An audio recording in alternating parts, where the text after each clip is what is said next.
Greetings, YouTubians, and welcome back to Wayne Sharp World, where today we're taking a look at the one and only Sharp by Design Void. Now, before I go any further in this review, I'd like to thank you guys for tuning in. If you like what you see, please do me a huge favor, hit that subscribe button, follow along, and I'm going to continue to bring you the content. Now, another thing I want to specify in this video and send a huge thank you out to a pretty awesome viewer I've had for a little while now. His name is Dilo, and Dilo gave me permission to give him a shout out, and also he sent me three. This is the first of three absolutely stunning pieces. He watched the video I posted earlier in the year about knives I wanted to experience in 2021, and he got a hold of me. He had a couple of them, said, "Hey, you want to check them out? I also have this. You want to see that too?" And I thought, oh my God, are you serious? I told Dilo when I finally got the knives, I said, I wasn't sure if you were a real person or if you were just someone yanking my chain, but yeah, this is the real thing. It is here, and we're going to talk about it. So thank you so much, Dilo. And over the next week, guys, you're going to see a couple more amazing pieces that Dilo has sent along for me. I really appreciate that. Now let's go over some specifications on this knife right here. We have an overall length of 7.5 inches, a blade length of 3.25 inches with a cutting edge at 3.25 inches as well.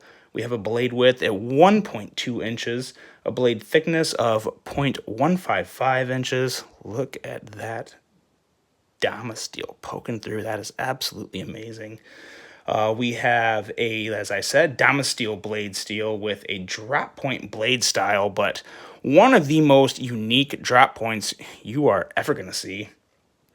And we have a blade grind that feels flat. I don't think it's a hollow grind. I'm almost certain it is a flat grind. And look what I just did there. That should be a sin. There we go. Okay, we have a handle length of 4.125 inches with a handle thickness coming in at 0.53 inches with a handle width at 0.84 inches. Now this handle material here is titanium with some very nice carbon fiber inlays. We have a tip-up right hand only carry, and again, I'm still working on replacing my scale, so shame on me, but I can tell you this guy, it feels like it's around the 3.1 to 3.3, maybe 3.4 ounce-ish. Don't quote me on that, though. I'm not 100% on the weight, but it does not feel very heavy. Not light, but not heavy. This, again, is designed by Brian Nadeau of Sharp by Design.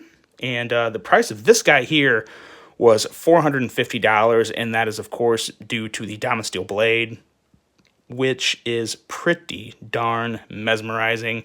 I will say, normally I'm not a fan of Damasteel because I would rather have the boost in performance of one solid steel. But for a knife like this, that isn't going to be exactly a workhorse, it's going to be more of a showstopper, a pocket jewelry, definitely functional tool, but at the same time, I don't know who's all going to use it quite that hard. I'm okay with Damasteel on this one. It just looks freaking amazing. And let's do some size comparisons before we get right into the full-on review of it. Start off with some Benchmades that I think will give everyone a really good idea of what we have here. The Bug Out and the Griptilian. As you can see, it's not a super long knife. It's really shorter than both the Bug Out and the Griptilian. And moving into some smaller knives here, we have one of my early favorites in 2021, the SOG Terminus XR Lite LTE, is what they call it. And the Civivi Elementum. Got the S35 VN today.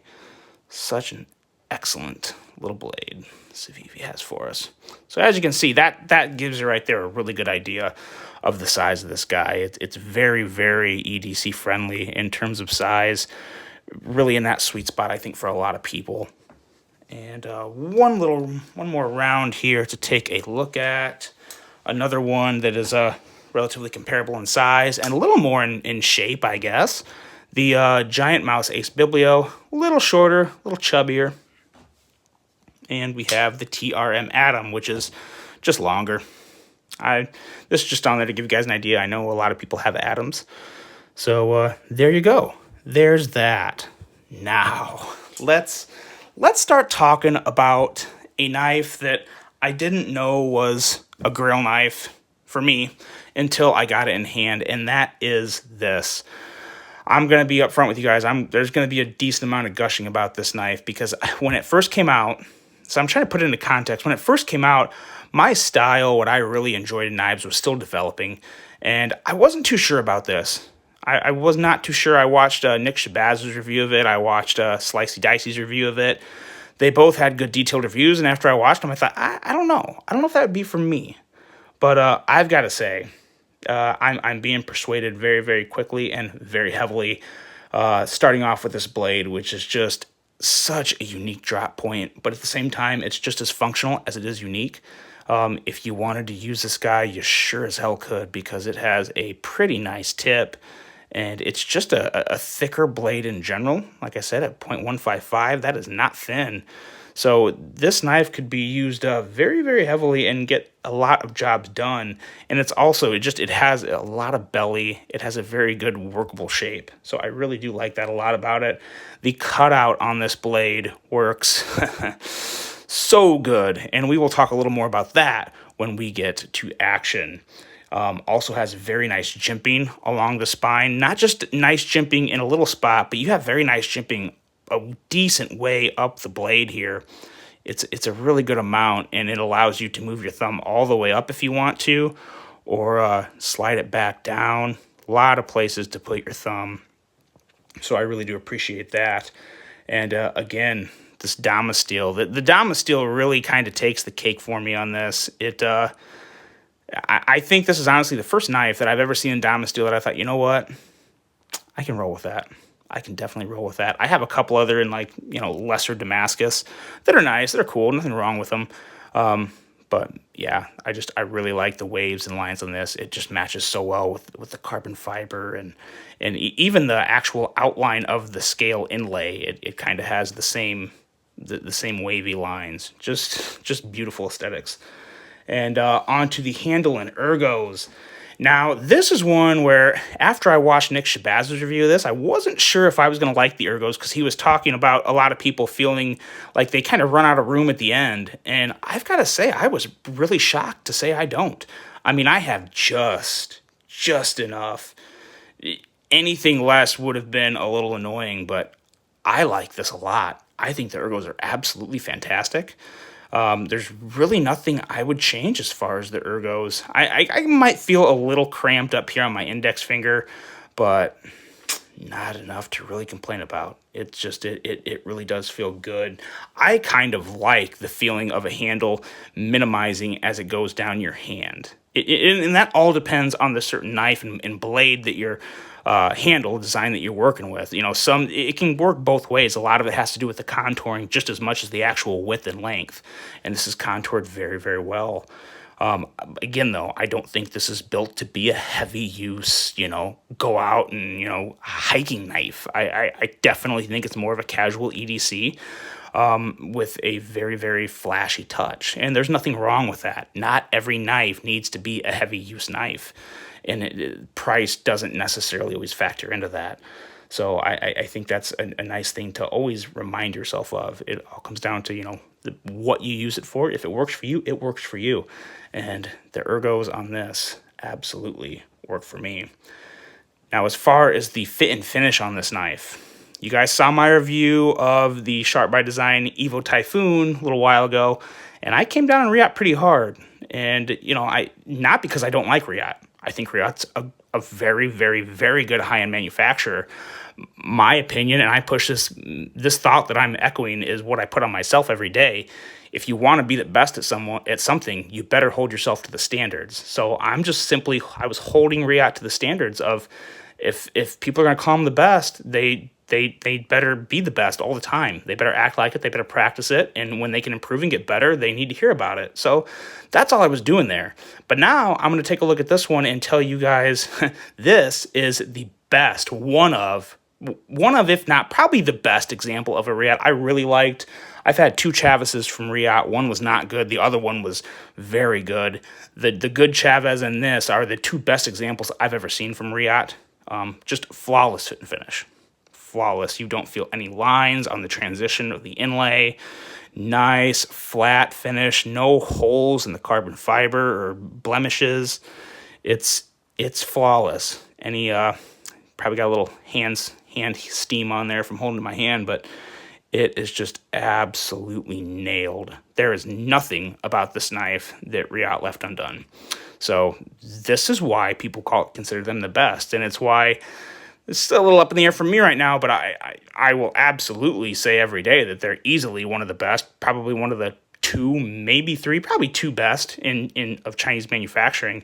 You definitely see it here all over this knife. And the action. So when I was talking about, look at that. When I was talking about the action on my Evo Typhoon, I talked about how the detent was just super. It was like a crack, and not necessarily that same thwack that you hear. And you have that on here, only I don't know. I think some of it has to do with the weight of this blade and just the overall design of the knife. But this is even, in my opinion, it's almost twice as good as the Evo Typhoon. And the Evo Typhoon was damn good. But this here, I mean, watch this. It just, it's like it's insane. Glassy is a word for this, but it's like fast. It's fast and glassy. Usually a glassy action you compare to a kind of just a slow, smooth, you feel nothing. But man, it really is amazing. It's the most unique detent again that I've ever felt on a knife, and it's the same detent that I showed you on the Evo Typhoon, just in a different design. And this, I think this exceeded even Brian's expectations when he got these back from Riot, just amazing. The hole that I was talking about on the blade for the blade category, yeah. It works like a dream.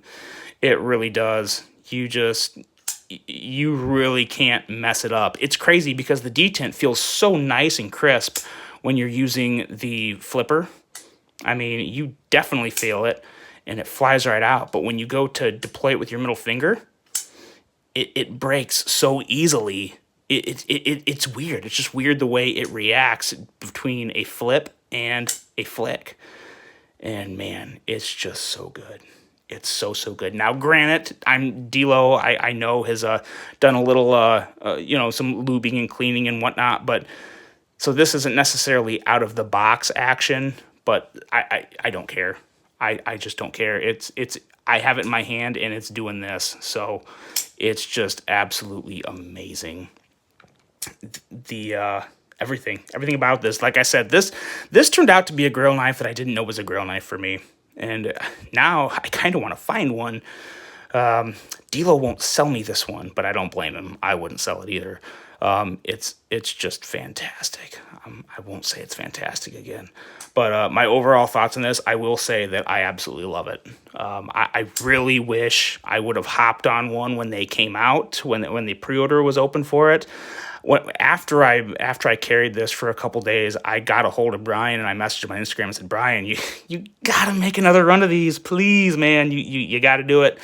And it didn't get the most optimistic response. It was a very friendly response, but wasn't exactly a yes. So who knows? I sure hope he does. I hope he doesn't change anything. I hope they come out just like this with good marbled carbon fiber and just some M390 or 20CV, some premium steel, whatever, because it's just absolutely fantastic. I love this knife so much. It's the closest I'll probably ever come to cheating on my fiance. And I told her that. I actually told her that, but I did reassure her not to worry. It's strictly platonic. But I do have to admit to you guys, just between me and you, I have been fingering this quite a lot. And that right there is why I checked the no, this is not for kids box when I go to upload a video because of remarks like that. But hey, that makes it okay, right? Oh, God. Okay, get your mind out of the gutter. I think I've gotten my point across to you guys just how much I love this knife. If you have one, let me know what you think of yours. I look forward to hearing from you guys. Until the next one, I will be fidgeting with this knife, but I'm also out.